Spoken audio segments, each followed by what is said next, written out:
Hi there, my name is Xavier Shepherd. I'm a musician living in the lovely slums of Parkdale, Toronto. And yeah, this is part one of the fundamentals of music.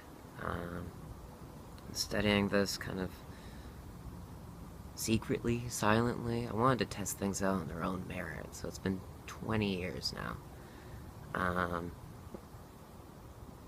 yeah, here we go. So, what are the fundamentals of music? Well, it's basically to understand music in a pragmatic way, um, beyond any kind of normal terms that musicians use, but still some sort of single language that everyone can kind of break music down into relative working terms. So, what that means is like, could you explain the music without using technical terms? Could you actually explain and point out things within the music? Because if you can point them out or explain them, then you're able to work with them and actually see a lot of things about yourself and change a lot of things about yourself. It's basically the sound of your own self thinking, I guess. Yeah, sounds about right. In order to explain what music is, uh, let's look at it this way. Let's start off with yourself, and we're going to call you um, X. And this is, let's say, generally what you would refer to yourself as yourself. This is like your identity, your preferences, things that you respond to, that you're familiar with, things that you're not, are outside. And you are in, let's say, a head. Alright, so you're in a body, and in this body, we're only going to be dealing with your ears. Music only refers to the sound. Um, so we're not going to worry about the eyes or the mouth or anything like that. This is what's known as, let's just call it your rationality as well. This is kind of, well, what I know so far is going to go in here, and what I don't is going to go out here. Now, this is one experience all within itself that you can listen to music only on. And it comes to some weird answers, but there's a lot more going on than just you rationalizing things. For example, you got like your conscious thinking, and like let's say, like right now, there's a plane going overhead. Let's do it this way. There's a plane going overhead. Some train tracks over here right now.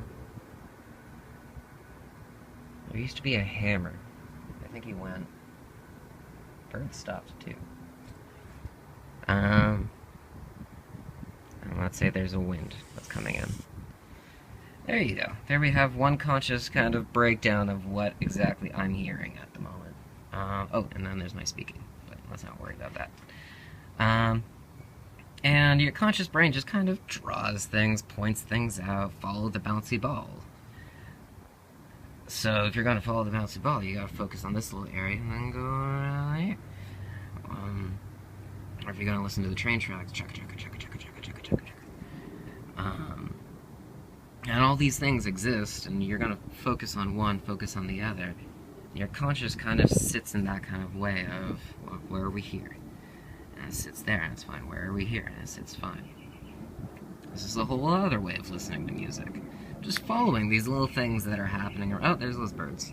Da da da da da da da da da da da da da da da da. There's one guy going me. Meanwhile, your subconscious works the opposite of the following the bouncy ball, and it kind of likes to try and contain things like a breath or a pulse. And this thing just kind of goes, takes in mass bits of data, And then when you go to sleep, it tries to remember it in this kind of way. And then your subconscious is going to work trying to pick all these pieces together, all these little things, and try and hold them all in one little area that you can kind of go, oh, and like, so the reason why I'm screwing up over here is because I am going a little bit earlier. I'm stopping a little bit earlier here, where this little breath right here isn't going out so well. And then there's the last thing, the irrational, where you kind of just sort out what you do have, give it a language. Let's give it a treble clef. And let's say common time, so 4/4-ish. And this thing goes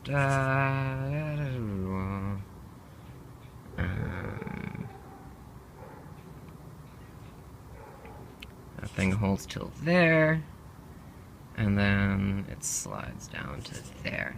And then this thing holds here, just a little trill, and then kind of like some triplets going on over there. 2, 3. 1, 2, 3. This little guy. You can start to see how these things start to throw in a little flat, so it comes back to the natural.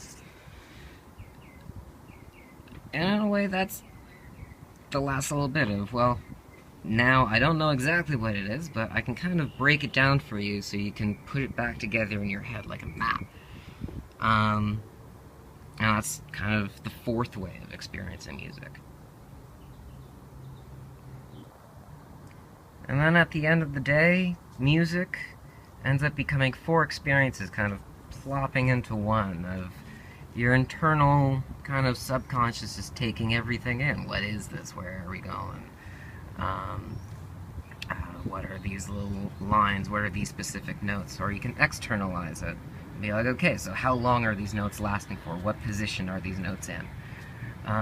You can start to rationalize things and be like, I know this pattern, the chorus is coming right up, the chorus is coming right up, I can feel it, I can tell. And then there's your irrationality, whereas I don't know where this is going. And these 4 experiences, you can sit and only listen as an external. You can sit and practice only internalizing what's going on in the music. You can explore all the different ways you can experience it, or you can break down the way that the creator intended. And in a way, if you watch everyone's speech patterns, the way people talk, the way people kind of think, we like to hop back and forth between these little sections. They show different things about the same thing that we're trying to talk about in music. Yeah, that's part 1. Stay tuned for part 2.